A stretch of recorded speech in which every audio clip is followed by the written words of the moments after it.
Well, joining us for more on this story is France 24's international affairs editor, Leela Jacinto. Leela, so as has been very clear from both sides all day today, expectations have not been very high for these talks. But there has been some cautious optimism, at least on one thorny, complicated issue.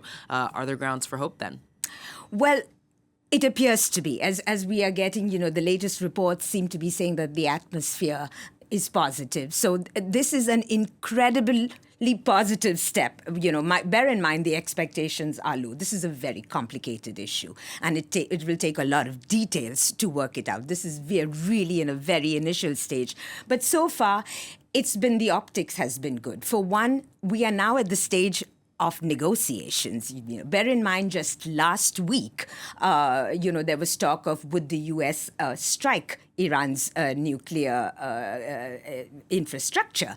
And this was certainly the rhetoric in the Israeli press when Israeli Prime Minister Benjamin Netanyahu visited the White House earlier this week. So, from what the expectations were last week to where we stand right now, it's a very different picture. What has also changed is that, since the Trump administration got out of the 2015 Iran nuclear deal, so that's in 2018. So for 7 years, the U.S. has basically had a maximum pressure strategy. And by all accounts, it has not worked. It has not worked for several reasons. One, regime change has not been achieved. The Iranian regime is deeply unpopular, but is even more entrenched than it used to be. The economy is extremely militarized. What happened with all these crippling sanctions is that the Iranian private sector was completely stifled, and the IRG, the Iranian Revolutionary Guards, just increased its footprint on the Iranian economy. Poor Iranians are even more dependent on the government, on government welfare schemes, and most Iranians are getting by on government jobs. So the government is very much there.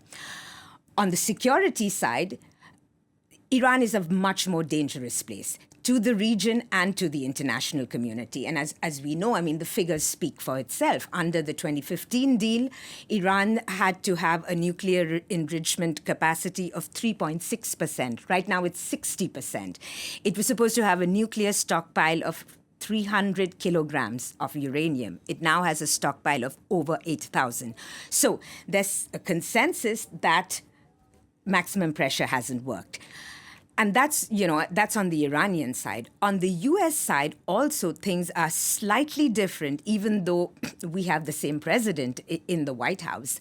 Because if you see the second Trump presidency, it does not have the Iran hawks of the first Trump presidency. Former National Security Advisor John Bolton, U.S. Secretary of State Mike Pompeo. Trump has distanced himself from these people. And he also gave a signal. Now, this is reading Trump's mind. But the optics of his announcements of this negotiation, while Israeli Prime Minister Benjamin Netanyahu was in the Oval Office, Trump basically extends this negotiation tactic. So, the optics are very different. And also, going into these talks, the main U.S. negotiator, Steve Witkoff, has said that the red line for the U.S. is the weaponization of Iran's nuclear program.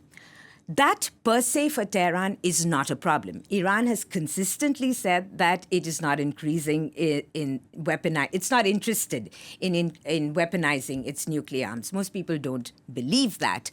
But that is not a red line that Iran has a problem with. It has made a deal on these before.